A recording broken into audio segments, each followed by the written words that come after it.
Just to prepare you for this evening, I was asked to bring along something with regard to the history of the American section. You may know that this year is the centenary of the chartering of the first section of the Theosophical Society. It was the first time the word section was used, in fact, was when the charter was given by Colonel Alcott, 1886. And the word General Secretary was then invented. So that this, in a sense, America was a kind of, again, of an experimental development in the growth of the worldwide Theosophical Society. I had been asked in our section to write the history of the American section, which I have now done, had finished last spring, and it's now being published as a book that will be well illustrated and so on. And I was invited to give the first of what has been called the Founders' Lectures, which was an abbreviation, therefore, of the book and an abbreviated form of the history in which I tried to cover some of the major events. And so I've called it Historical Notes and Personal Memoirs because for 46 years of the 100 years, I've been closely associated with the American section, and for 9 of those years was the head of it. So naturally, a great deal of it, at least 40 years of it, we can put, 46, 45 years, I have been very much involved with it and have therefore could give a lot of personal memoirs in working with successive heads of the American section, particularly because out of those 46 years, 25 of those years were spent at our national headquarters. And so that's something of a record, and one can hardly write of it very objectively, if I can put it that way. So that's what you're in for tonight, in case you decide, well, I'm not interested in history, I won't come along, which is also perfectly all right, I'm sure. I don't think Ianthi's taking attendance roll tonight for those, so if you prefer not to get involved in history, you can have the night off. How's that? Now, yesterday, I gave a great deal of introductory comments, getting into what we're calling the cosmogonic processes. And you may feel that I never am going to get to the stanzas themselves, but I assure you I am. But before approaching them, the first 7 stanzas, I think it's useful to note what are some of the major motifs, or if you prefer, archetypal patterns, which are found in creation myths of all cultures. And I'm doing this because HPB refers throughout the Secret Doctrine to a great number of these myths and a great number of cultures. As I mentioned yesterday, she has a marvelous impartiality in dragging up almost anything that happens to come into her mind or into view, if I can put it that way, in illustrating the concepts that she is presenting. And I think it's left for us to somewhat organize it, therefore, as, of course, Adam has done in his work on organizing the concepts regarding cyclic evolution. And so in order to see this in a setting, and the stanzas in one sense present us with, naturally, a great creation myth. Now when I use the word myth or mythos or mythologum, all of these words are used in contemporary thought, mythos being or mythologum being the larger framework into which specific myths are fitted, I am not using it, of course, in the sense which has all too often been applied, and that is something fanciful. It is not that at all. There is a great deal of study being done today, and particularly in the realm of psychology, and more particularly in the realm of Jungian psychology, on the validity of myth as the genuine history of the psychic, that is, the interior development of consciousness. So myth is not fancy. We're not talking about fiction. What we are talking about is the authentic development or history of consciousness. And since we have established as a fundamental principle that consciousness is primary, it is therefore appropriate to look at this from the point of view of the developmental stages of consciousness. And that is indeed what the 7 stanzas of Cosmogenesis present to us.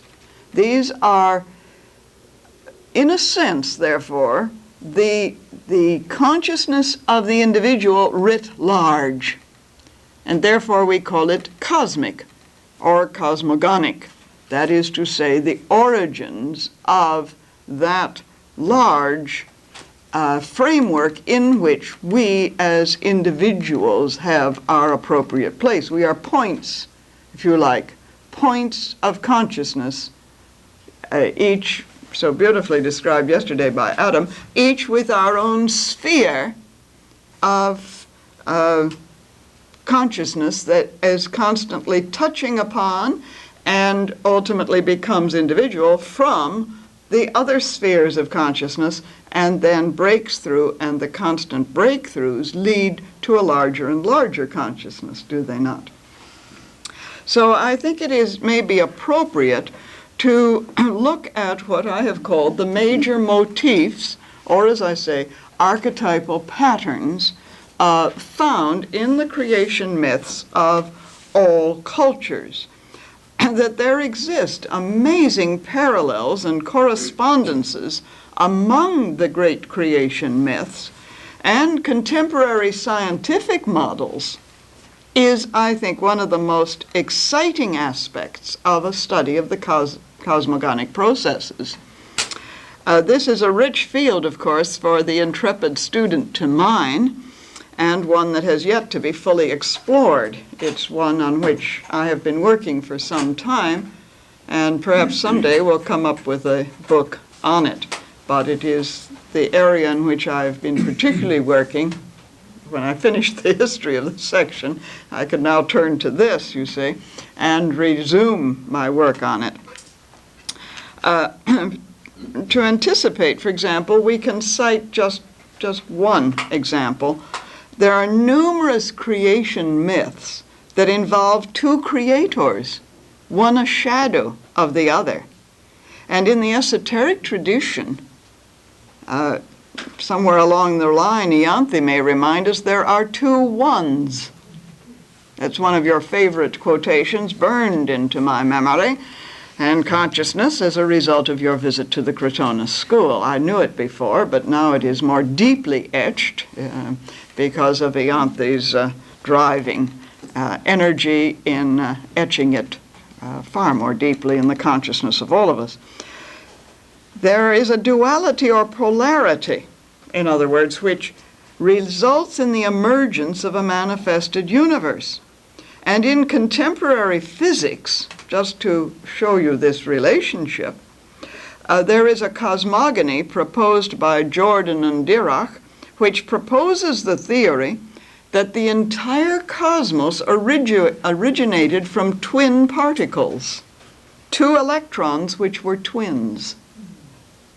So we begin to see how the myths of ancient cultures, if you like, the theosophical tradition, which is, of course, embedded in the cultures of all peoples, and contemporary science, are having parallels. If they're not meeting or interfacing, at least there are parallels that one can clearly point out.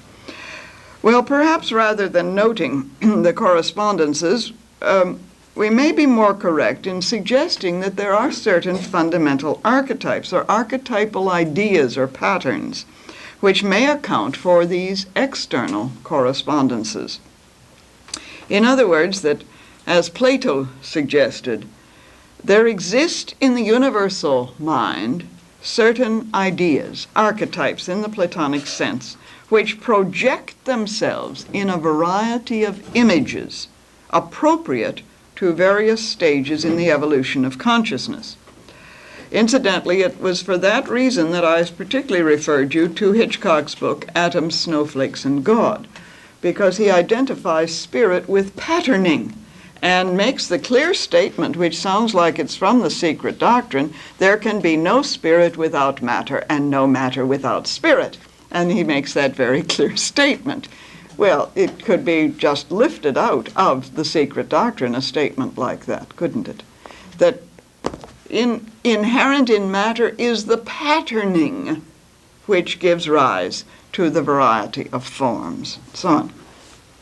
This is the same as to say that there is a realm of universals which reveals itself in accordance with a principle of order, a self-becomingness, to which, if you wish the technical term to be applied, we can say, in this aspect, svabhavat, the self-structuring, self-being, self-becoming nature of that projection.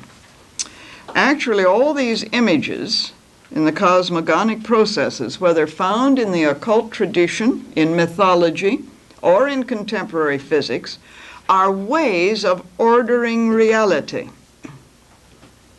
And therefore, I would like to suggest that they are descriptions, ways of describing the manner in which the real works, and not reality itself.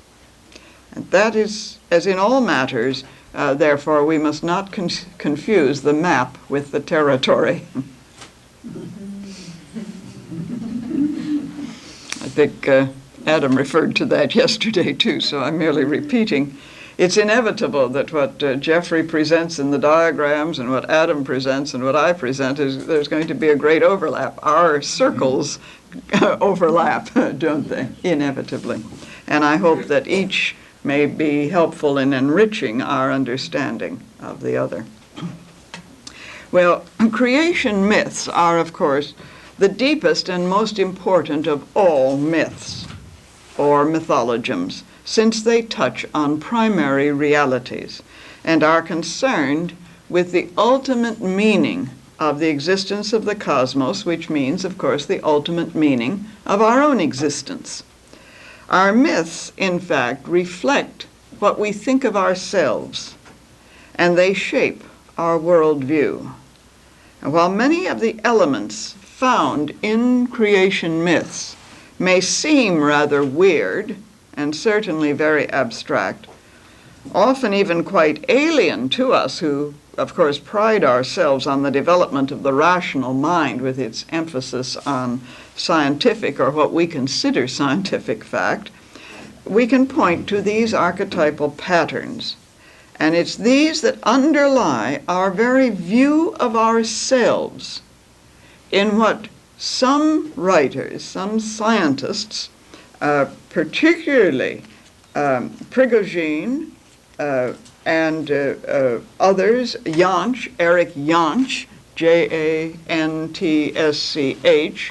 whose work on the self-organizing universe is an exciting book, extremely, but again, a rather difficult book. But I once remember many years ago, we had a North American Students Conference up in Toronto, and Boris Dezerkov was a guest speaker. And someone asked Boris, something about the Secret Doctrine, and wasn't it difficult, and, didn't we have to know a great deal before we approached it, and so on and so on. And Boris said, well, what's the point of spending all your life reading easy books, books you can understand? And I thought it was a marvelous answer, because this is true. Why should we, spend all our lives reading the books we can understand? Why not read books we don't understand and stretch ourselves, stretch our minds a bit?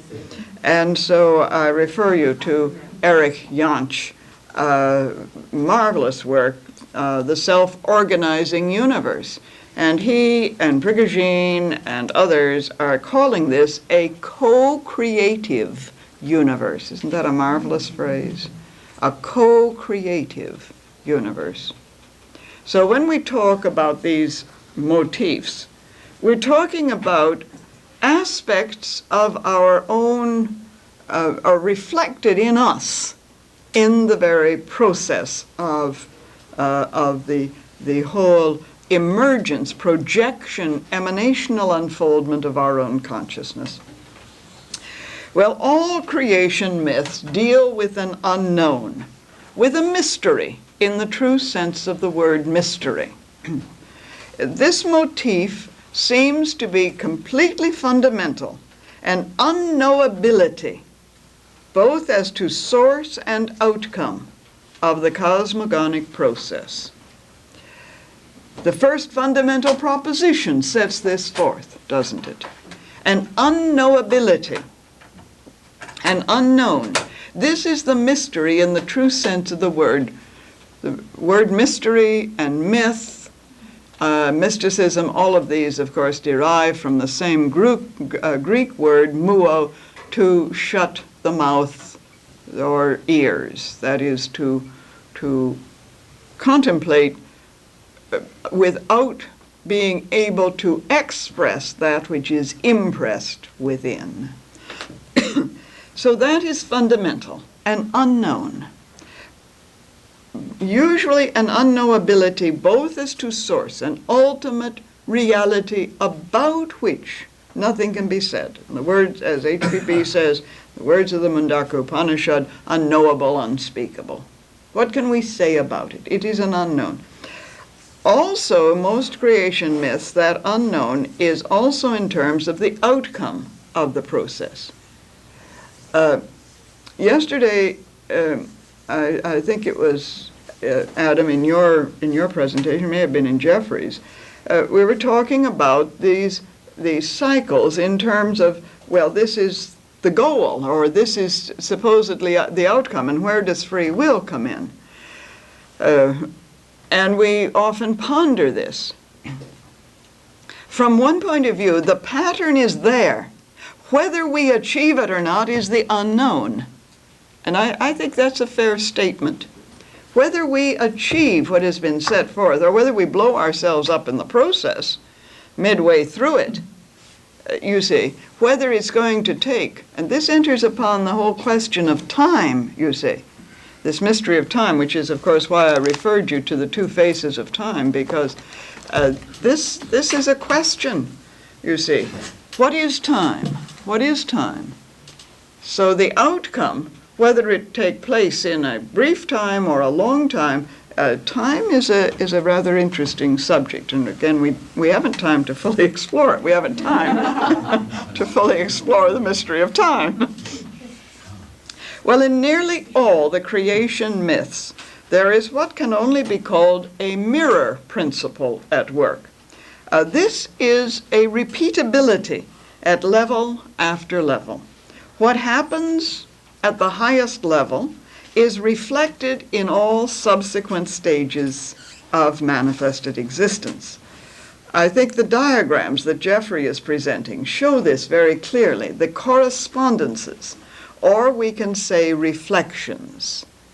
Dr. Taimni, in his really quite magnificent exposition of the whole system in accordance with the Kashmir Shaivite school in Man, God, and the Universe, has a number of chapters on reflections and reflections of reflections. This is indeed a very key principle, this mirror principle. Incidentally, nowhere better is this mirror principle found in the dramatic arts, in drama, representative of this in our own psychic structures than in Shakespeare. So many of the Shakespearean plays have this mirror principle. You have three characters, for example, in Hamlet, reflected again in three characters at a lower level, from royalty to a lower. You have the ghost, the ghost Claudius and Gertrude at one level, reflected again in Polonius, Laertes and Ophelia, you see, and then often in a very low level of grave diggers or witches, as in Macbeth, or in some other manner. Again and again, Shakespeare uses this device, and you can see this through, and of course Shakespeare, whether the Billy Shakespeare that we think of, or Sir Francis Bacon, or whoever wrote those plays, you see, you have, again, this principle in terms of the human psyche, in terms of consciousness. And it's very interesting. We see it, this principle at work, for example, in many external rituals. For example, when one lays the foundation of a house or building, and actual rites, of course, are often performed at such times, one is, in effect, recreating the whole world, the laying of the foundation stone. And so, again, it's a mirror principle. The same repetition of creation is often found in the establishment of a town or city. Every town recreates the cosmogonical pattern. A center is established. And I have been very interested in observing this in a variety of ways. The natural development of a town or village is around a center, which is representative of the navel of the world, the point in the center of the circle, around which everything is concentrated. And the town symbolizes then a new cosmos and mirrors a cosmic order. You may say that most of our cities no longer mirror very much cosmic order, but if you see it, it really is from the center. And the reason I've been interested in this, I'd like to just compare, for example, Washington, D.C., the capital of my country, and Brasilia in Brazil, the capital of Brazil.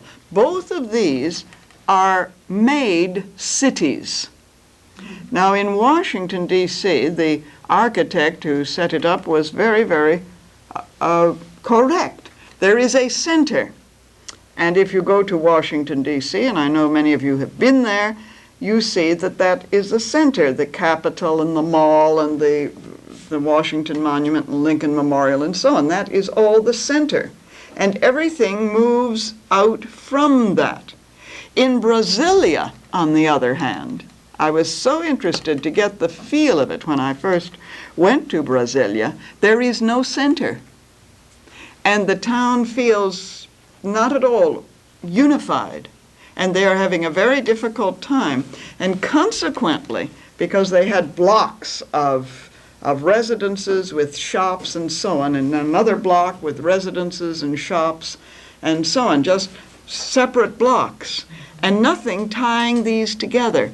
And they have, whether consciously or unconsciously, because the psyche wants a center, they are now developing, on the edge of this, a fountain and park which creates a circular space with a center.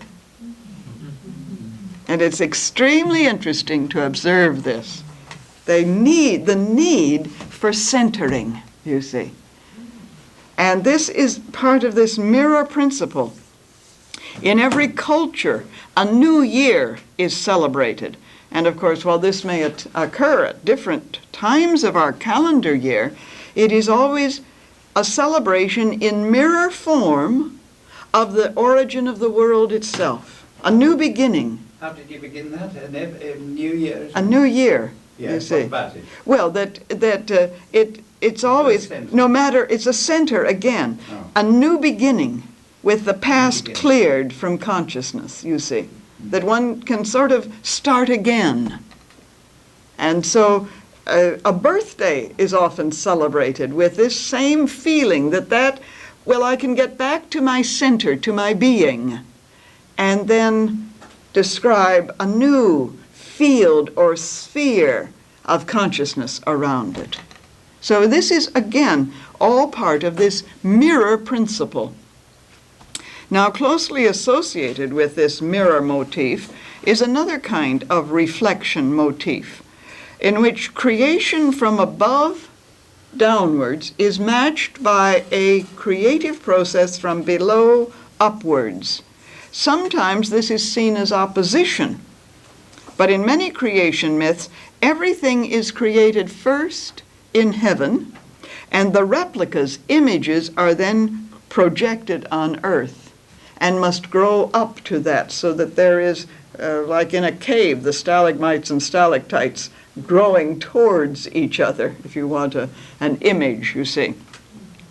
Mircea Eliade, who was certainly, until his death recently, was indeed one of the foremost writers and explorers in this field of comparative religious studies, symbology, and mythology.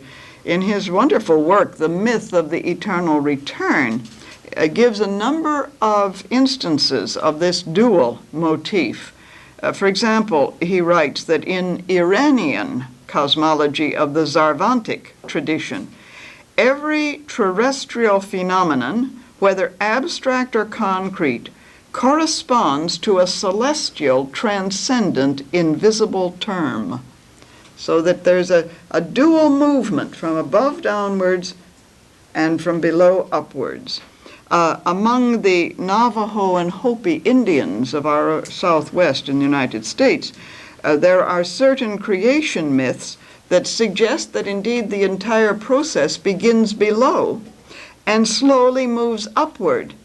And by moving upward, attracts an upward, a downward moving principle to help it.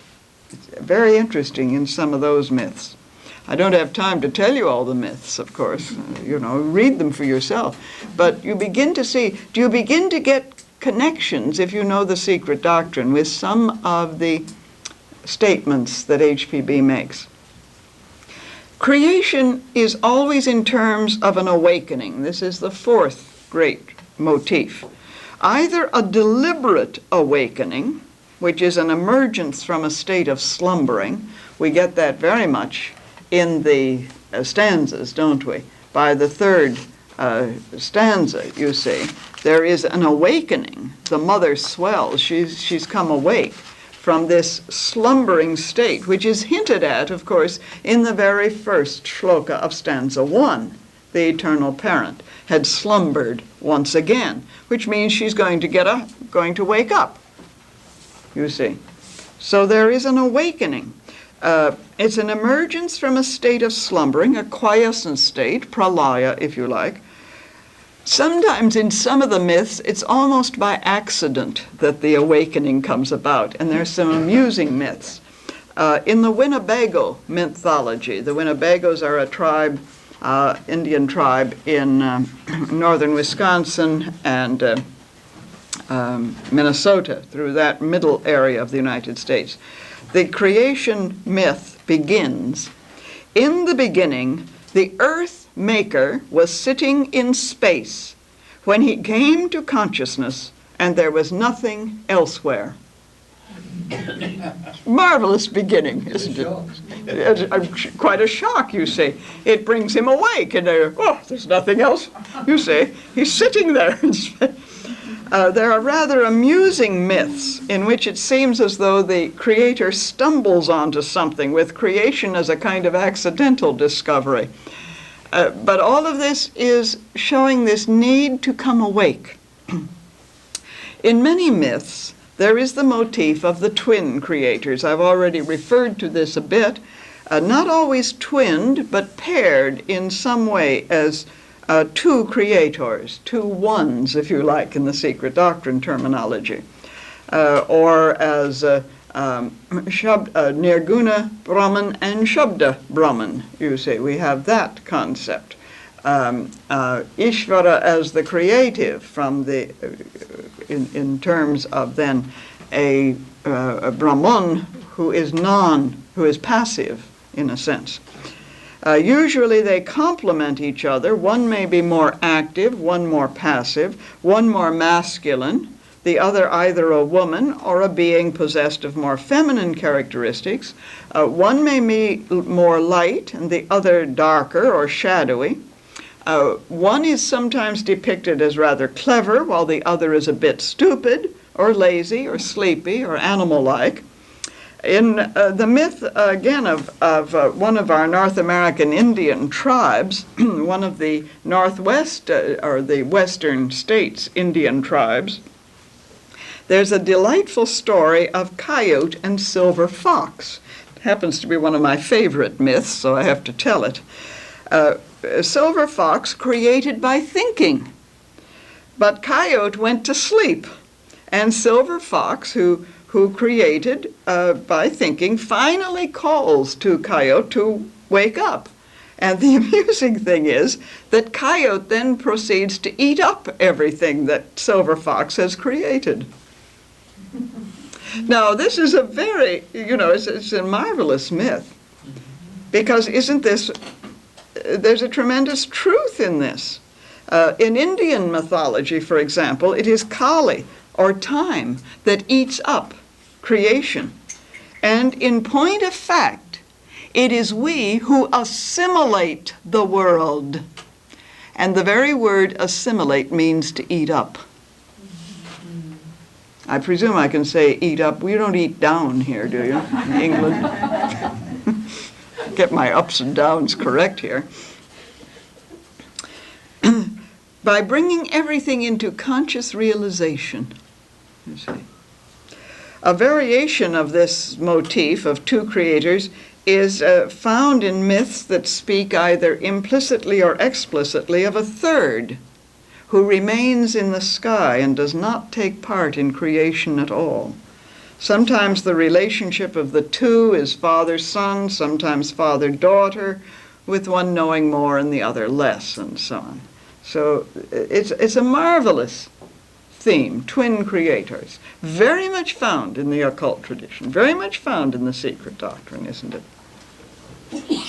Another archetypal motif, the sixth one I've listed, is what I've called Deus Father. That is the creator as artisan or architect or maker who creates the Faber to create, to make, creates the world on the analogy of some skill or craft.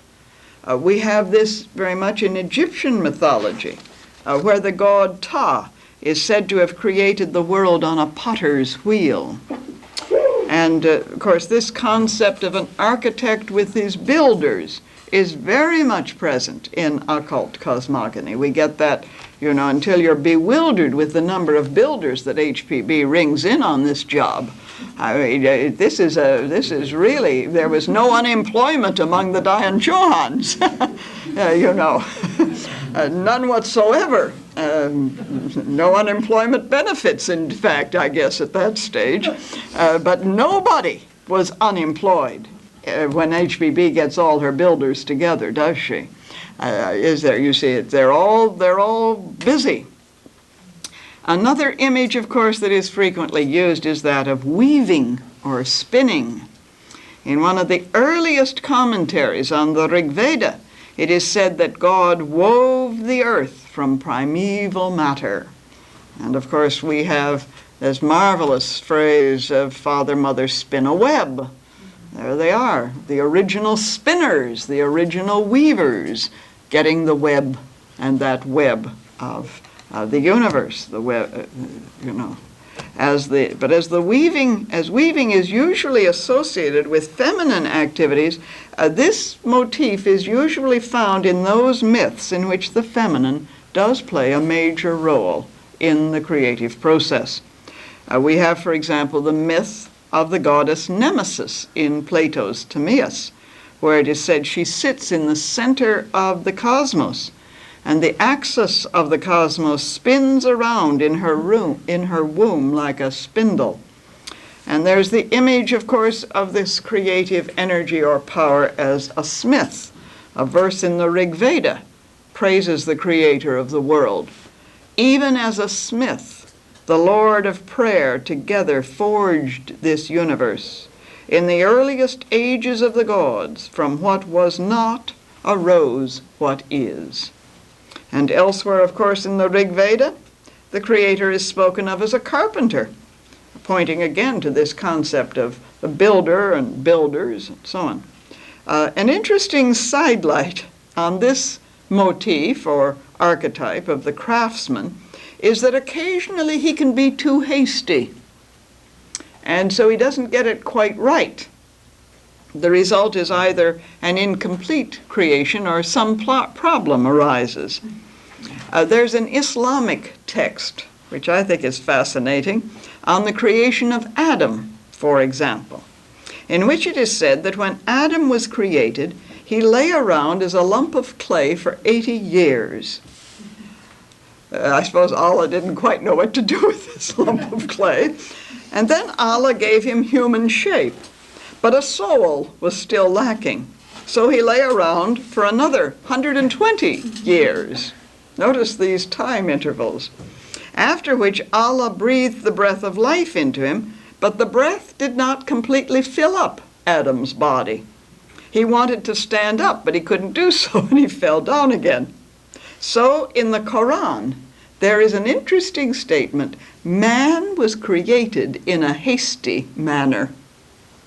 And only when Allah's breath had completely penetrated Adam's body was he able to stand up.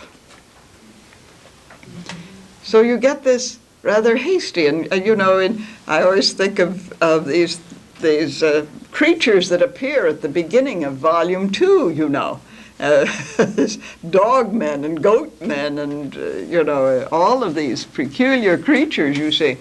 Perhaps it was a little, the earth couldn't do it, all right, yes.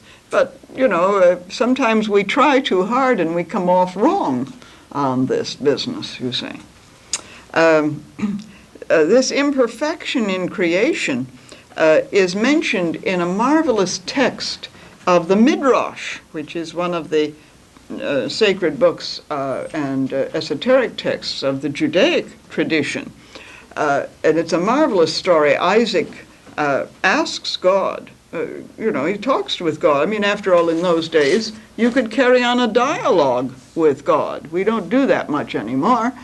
But anyway, he carried on this dialogue, and he said, "Look here, Lord, when you created the heaven and the earth, you pronounced it good. And when you created all the herbs of the field and all the rest of it, you pronounced it good. But when you created man, you did not call him good. You did not pronounce him good. Wherefore, O Lord?" You see, Isaac really puts the question directly to him. And of course, God was put on the spot and he had to answer, you see. And so he said to Isaac, "Because man I did not perfect, but I gave him my laws that he might perfect himself." Marvelous, isn't it? You see how close these things come. Well, there's another wonderful motif, this seventh one, an archetype of creation, concerning the image of the creative act as a sacrifice. It's as though something has to die for the new to emerge. In the Chinese mythology, for example, creation is a kind of murder. And in Norse mythology, we have the primeval giant Ymir, from whose body the world was shaped. From the flesh of Ymir the world was formed, from his blood the billows of the sea, the hills from his bones, the trees from his hair, the sphere of heaven from his skull. Out of his brows the blithe powers made Midgarth for sons of men, and out of his brains were the angry clouds all shaped about the sky. So the earth is the living representative of the deity, of the creative power. The very earth on which we walk is indeed the scattered fragments of the Godhead. Marvelous, you see. So, and this too, I think, is very much found in the Secret Doctrine. This may remind us of the concept of the cosmos as the heavenly man. In certain Jewish traditions, it is said that the first man reached from one end of the world to the other. In Hindu cosmogony, we have the primordial man, Purusha, who is cut up in the act of creation, a sacrificial act with each part of him becoming a part of the universe. We have, of course, this reflected down in the mysteries of Isis and Osiris, in the mysteries of Dionysius in Greece. You see, Osiris cut into 14 parts. Dionysius also cut into 14 parts. In Hindu cosmogony, the story of Prajapati cut into 100 parts, and so on. So this again, but the sacrifice of the Godhead, if you like, or whatever you want to call the reality. And in order that we reassemble these scattered fragments. Therefore, everything is sacred because everything is a feature of the Godhead. Well, an archetypal feature that cannot be overlooked is the subject aspect, which concerns what we can call the mood or thought or emotion, which this is the subjective side, which leads to the creative act. It may be desire, which leads to a kind of sexual union, portrayed in mirror image in much of Tantric Buddhism. It may be a sense of loneliness, you see, in the North American Indian idea. He wakes up and finds himself sitting all alone in these vast waters. Or even the fear of loneliness in some myths. It may be a hunger, a thirst.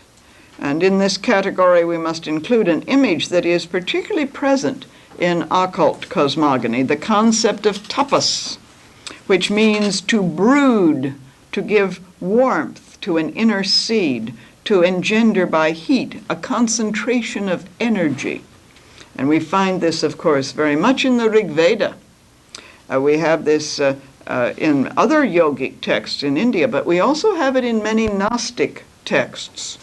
In many of the Gnostic traditions, it's akin, of course, to the scientific model of creation by explosion from within outwards, the concentration of energy which leads to the Big Bang from an inner heat.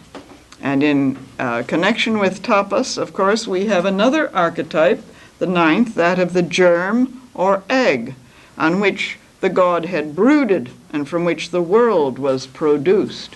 And we find that very much, of course, in the Secret Doctrine, the Hiranyagarbha, the golden egg, and so on. We have it very clearly portrayed in Hindu mythology, where creation is indeed a mighty tapas, a meditative concentration of thought, hatching the world egg or Hiranyagarbha. In the Khandogya Upanishad, we read, "In the beginning, this was non-existent. It became existent, it grew, it turned into an egg. The egg lay for the time of a year. The egg broke open. The two halves were one of silver, the other of gold. The silver one became this earth, the golden one the sky. The thick membrane of the white, the mountains, the thin membrane of the yolk, the mist with the clouds, the small veins, the rivers, the fluid, the sky." So there it is in one of the Upanishads, the Khandogya. The egg, as we know, is a tremendous archetypal image. One finds it in all cultures, and it's connected with the concept of the germ, which contains the whole of whatever organism is to come into being. The seed, which contains the whole tree or flower or fruit.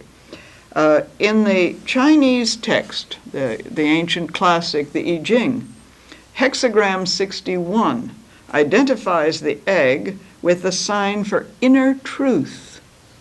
So it is wisdom that is hatched. It is Sophia which emerges. The egg is also, of course, always associated with this idea of concentration, which is tapas, a brooding, which is really a self-reflection, a bending back upon oneself, a warming through the concentration of energy. And closely associated, therefore, with the archetype of the egg is the motif of separation or a division of the primal unity. The egg is split open, usually into two parts, with the creation of a space between, a pushing asunder, because only when things are pushed asunder, when they're pushed away from us, do we begin to realize them, to recognize them, to see them. So it's a pushing asunder of earth and sky, for example, so that space exists in which the rest of the creative process can take place. Sometimes this becomes a fourfold division, and we see this repeated at all levels. In biology, for example, we have the original union of ovum and sperm, locked in close embrace, and then dividing and dividing again in the process known as mitosis. In occult cosmogony, this motif is certainly present in the primal separation of spirit and matter. Father, mother spin a web. The lower end and an upper end are both mentioned. And we have it repeated in many, many mythologies. An aspect of this element or motif, of course, that we must recognize is that of number symbolism, because it's with separation, and I perhaps should have added that with separation, because extremely important is then the number symbolism that comes in. And it really belongs with that. It's always part of this archetypal pattern of separation. HPB, you remember, says that number is a sacred science important in the study of occultism. It's always, I suppose, been one of the more difficult things for me, because I have difficulty even keeping my bank account balanced, let alone dealing with these other numbers. But there we are, you know. We all have to study number, as was true in the Pythagorean school at the old Crotona. And she says, you remember, HPB says, it is on the hierarchies and the correct number of these beings, invisible to us except on very rare occasions, that the mystery of the whole universe is built. So, Read that again. it is on the hierarchies and correct number of these beings, invisible to us except upon very rare occasions, that the mystery of the whole universe is built. Looks meaningless to me. I was Yes. having a look at that last night. I know it. can't make I really can't make it out, Jeffrey. I can't make it out, And but it's countless millions. there are countless millions, I would think. And yet perhaps only one. Where is it in the SD? I knew somebody would ask me that. Well, I can. And that was one of the few times that I didn't put down. But number in the sacred sense is It's, quantity and quality. It isn't number Yes, like these. it's on page 89. I knew I could find it. Thank you. Page 89, volume 1, of course. It's dealing with one of my favorite shlokas, which I shall be dealing with probably. Shloka 3 of stanza 4. From the effulgency of light, the ray of the ever-darkness, sprang in space the reawakened energies. The one from the egg, the 6 and the 5. Here we have the egg, of course. Then the 3, the 1, the 4, the 1, the 5, which is, of course, the relationship, the approximation of the diameter to the circumference, which is always an approximation. And therefore, the image, the reflected image, is always an approximation of the original. Now this, it seems to me, gives us the basis for the law of karma, but I'll come to that. You may not agree with me, but that's all right. Well, I think counts for each of those flowers of the same make being Yes, slightly different. slightly different, yes. Never two the same. Never two the same, yes. So there you are. So sometimes this is a twofold division, sometimes fourfold. Sometimes in myth one finds 3 or 5 as sacred numbers, of course. Now, because this feature of number is so significant, because this marks separation, number always marks separation, I think we have to look at it a little bit. We will come on it, as I said, in stanza 4, particularly when one comes on it to begin with, in stanza 4. We find it in myth, in occultism, in science, because numbers, for example, are assigned to atomic structures. We know that, you see. We can quote, I'd like to quote from a statement, a rather lengthy quote, and I'll try to read it slowly enough that it will be meaningful and a pause, which I think one of the most outstanding Jungians, but also she is a student of physics and mathematics, and she's quite a mathematician, Dr. Marie-Louise van France. Some of you may know of her works. Tremendous. I've heard her speak in New York, and she's really a marvelous gal, if I might say so. And in her work on creation myths, she points out you can count by two procedures, and this may give us a clue, either by splitting the one unit or by adding another unit to make two. But as soon as there are two, there is again a problem, for you can proceed to 3 in 2 ways, either by adding another unit or by reconstructing the first unit by cutting it into 2, which would make 3. The same thing with the 3. If you have a triangle, you can add a 4th, or you can say that the 3 are really a unit. So if the unit of the 3 is added to the 3, that gives you the 4th. The same thing holds for 4. There are 4 units, and you can proceed by adding a unit, which might give a pentagram, or there are the 4, and you can reconstruct the original unit, which then gives the quinta essentia of the alchemists, the 5th. You see. When you add the next number as a reconstruction of the original unit, it is not really the next number, but only the one of the preceding number. That you add, Not not the result. Not the result. Mythologically, it is the one of the 4 and is not felt to be a 5th.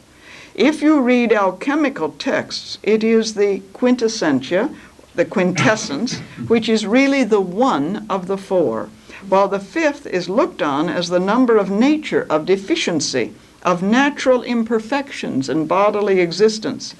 Some speculations about number symbolism say this is the natura naturata, the imperfectness of just so nature. But the other type of 5 is the quintessence, the greatest perfection. So you have a variety of ways. And there are many cultures, you see, in which all is number 1. There is only 1. 2 is the 2-ness of 1. 3 is the 3-ness of 1. 4 is the 4-ness of 1. 5 is the 5-ness of 1. Do you see? There is only 1. And you cannot divide it. But there are these aspects of it. And it's a very interesting way in which this comes about, you see.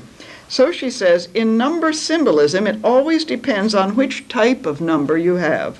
For instance, in our theological speculation, there is the problem of the 3 in the Trinity of Father, Son, and Holy Ghost.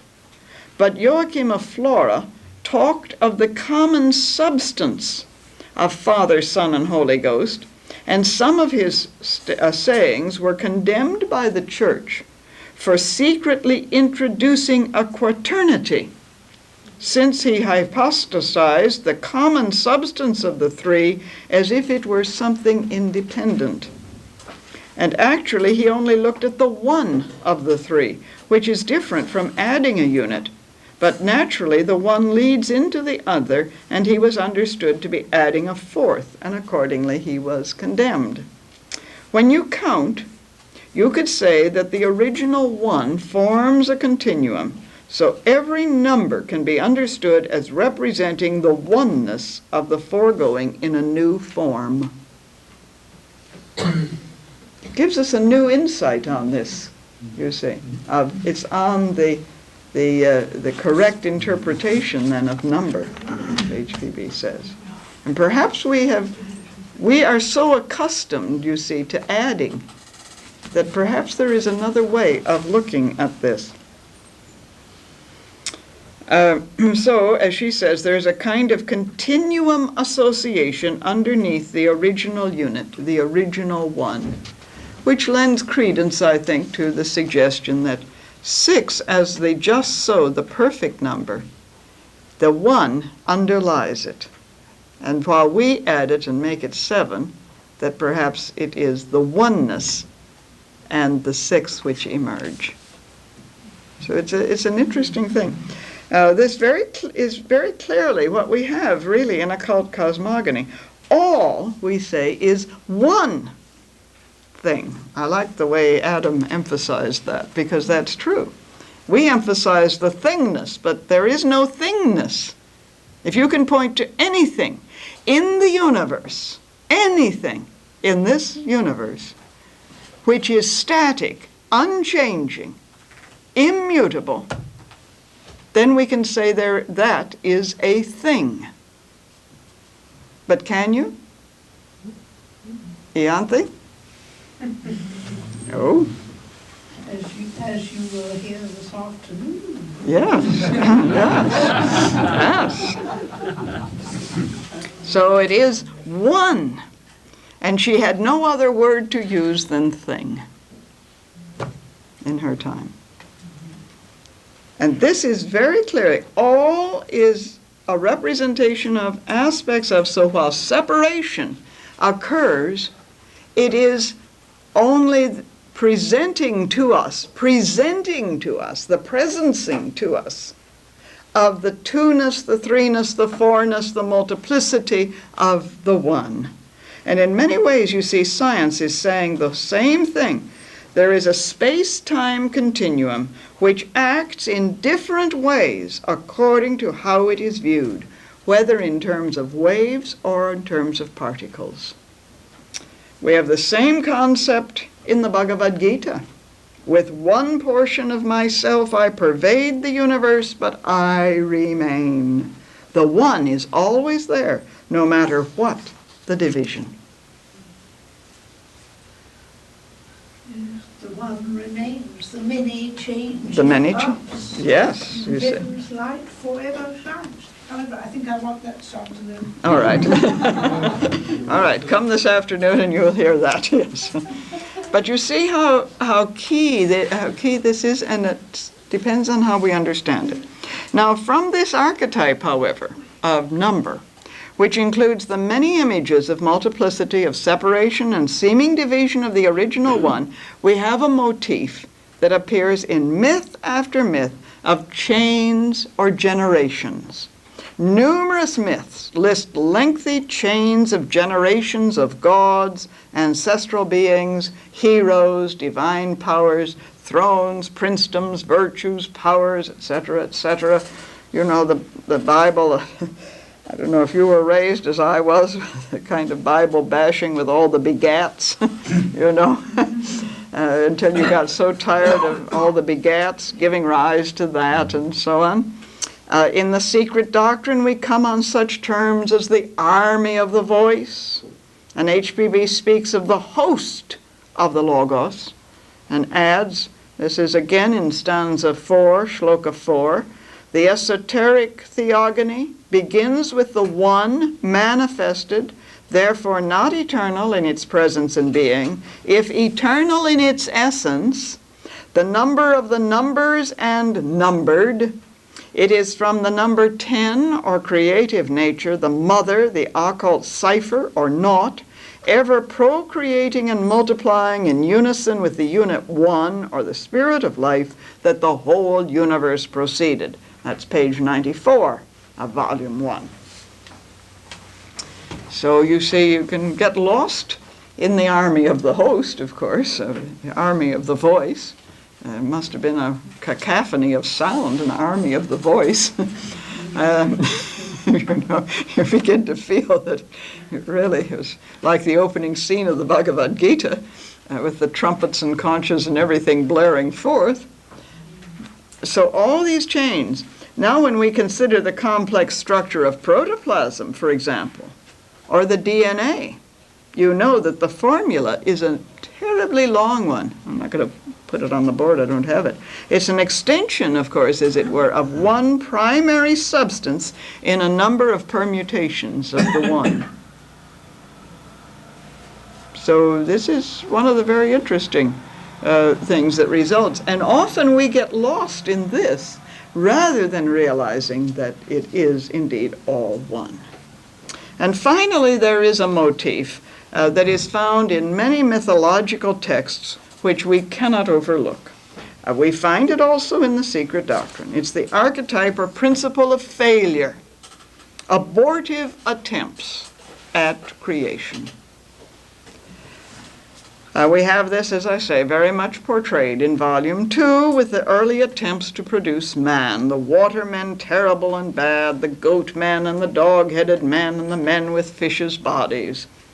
If any of those had succeeded, we would have thought them beautiful, because we'd all have the same goat heads, after all, to a goat, another goat looks pretty beautiful. You see, that's right. So, but these were said to be failures. Nearly every mythology has reference to abortive efforts which have to be destroyed, or which result in the creation of giants, titans, or dwarfs. And science, human or biological science at least, also records numerous failures, the production of monsters where cells go wild or act in seemingly unpredictable ways.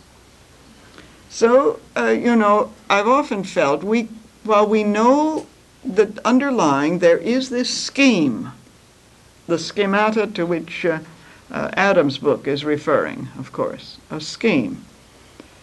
We cannot be absolutely certain it's going to succeed, because our presence, you see, and if we accept anything of the anthropic principle, that all of this within the very narrow parameters of temperature, of the balance of matter and antimatter, there had to be at least one atom more of matter than of antimatter, or we would have annihilated, the universe would have been annihilated at the very moment of its emergence. All of these very, very careful parameters which give rise to, permit the human existence to continue. We may not be the only star on which it's happening, yes, but all of this which permits it, this means that we have a responsibility then, you see. The fact that we are here gives cosmologists, as it said, guidelines as to what the behavior of the early universe must have been. So the relationship between the observer, the human, and the universe is an extremely critical relationship. This, you see, we've become used to the fact that the geocentric system is no longer valid, that it's a heliocentric system, the Copernican principle. But that is being severely tested by this concept known as the anthropic principle, that indeed there is this now self-directed, self-responsible consciousness which has emerged, pari passu with the development of our Earth, as the Secret Doctrine suggests. And therefore, we do have this responsibility. Failure is always possible. We may not make it. I think we will, but there it is, you see. One of the founders of the, or one of the chief exponents of the anthropic principle, Brandon Carter, who is the British cosmologist, so you should know him well, has stated, although our situation is not necessarily central, it is inevitably privileged to some extent. And anything that is privileged is responsible and has a responsibility. It does seem remarkable, you see, that the constants of physical nature have just the right values to make it possible for us to be here.